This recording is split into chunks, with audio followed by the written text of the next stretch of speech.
जिसका विवाह यूसुफ नाम के व्यक्ति के साथ होना तय था। उसका नाम मरियम था।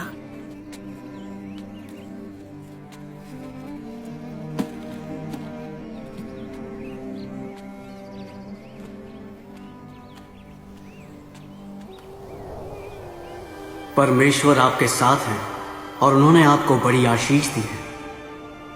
भयभीत ना हो मरियम, परमेश्वर ने आप पर अनुग्रह किया है। आप गर्भवती होंगी और एक पुत्र को जन्म देंगे और आप उसका नाम यीशु रखना। लेकिन मैं तो कुंवारी हूँ, ये कैसे हो सकता है? पवित्र आत्मा आप पर उतरेगा और परमेश्वर की सामर्थ आप पर छाया करेगी। जो बच्चा आपसे उत्पन्न होगा वो महान होगा और परम प्रधान का पुत्र कहलाएगा। और देखें, यहां तक कि आपकी कुटुंबिनी एलिशबा के भी बुढ़ापे में पुत्र होने वाला है। ये उनका जो बांझ कहलाती थी 6वां महीना है, क्योंकि परमेश्वर के लिए कुछ भी असंभव नहीं।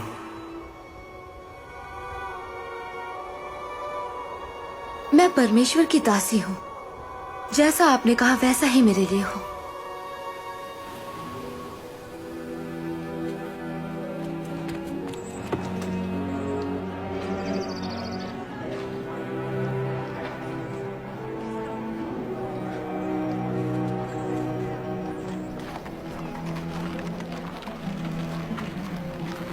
इसलिए मरियम जल्दी से अपनी कुटुंबिनी एलिशिबा से मिलने गई।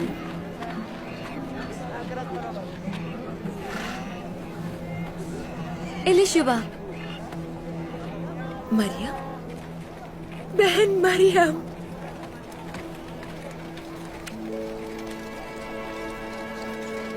ओह, तो ये सच है। लेकिन तुम सारी स्त्रियों में बहुत ही धन्य हो और तुम्हारे गर्भ का बच्चा भी धन्य होगा।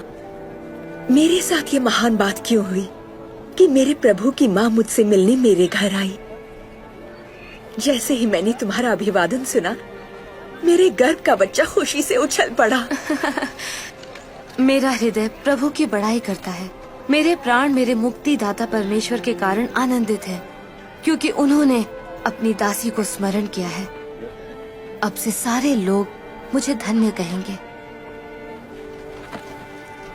मरियम एलिशिबा के साथ 3 महीने तक रहीं।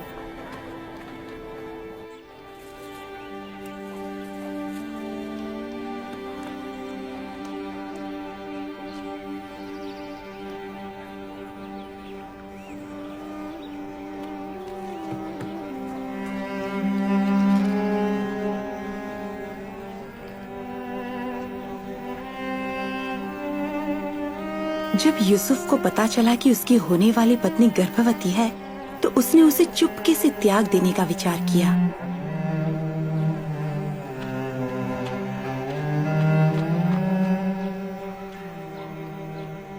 लेकिन परमेश्वर ने अपना एक दूत यूसुफ के स्वप्न में भेजा। आप मरियम को अपनी पत्नी के रूप में घर ले आने से मत डरें, क्योंकि जो उनके गर्भ में है वो पवित्र आत्मा की ओर से है। वो एक पुत्र उत्पन्न करेंगी और आप उनका नाम यीशु रखना, क्योंकि वो अपने लोगों का उनके पापों से उद्धार करेंगे। सो यूसुफ मरियम को अपनी पत्नी बना के अपने यहाँ ले आए।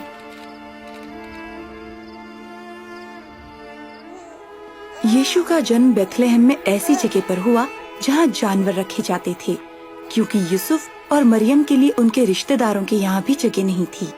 और स्वर्गदूतों के एक दल ने यीशु के जन्म की घोषणा की। जब उस बच्चे के खतने का समय आया, तो उसका नाम यीशु रखा गया, जिसका अर्थ है परमेश्वर बचाता है। और मरियम और यूसुफ बच्चे को प्रभु को समर्पित करने के लिए आराधनालय में ले आए। वहाँ शमौन नाम का एक भविष्यवक्ता उन्हें मिला। ये बच्चा परमेश्वर का चुना हुआ है, बहुतों के गिरने और उठने के लिए, परमेश्वर का चिन्ह होने के लिए, जिसके विरोध में बातें की जाएंगी। इससे बहुतों के भेद प्रकट होंगे और दुख एक तेज तलवार की तरह तेरे हृदय को छेद देगा।